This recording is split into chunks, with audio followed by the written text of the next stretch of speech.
Hello guys, welcome back to my YouTube channel. তো আজকে সকাল সকাল ঘুম থেকে উঠেই আমি গেছিলাম টিউশনে।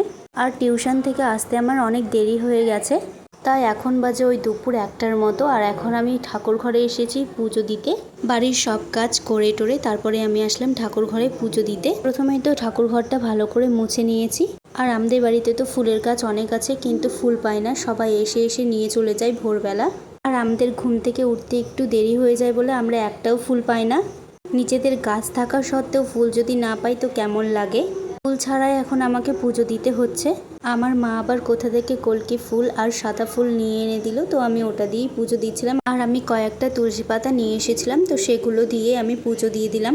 আর তুলসী পাতা তো সবাইকে যেহেতু দেওয়া যায় না, তাই গপুকে আর নারায়ণকেই দিয়েছিলাম শুধু। গপুর ভোগে তো তুলসী পাতা না দিলে গপু তো ভোগ গ্রহণ করে না, সেই জন্য গপুর ভোগে তুলসী পাতা লাগেই।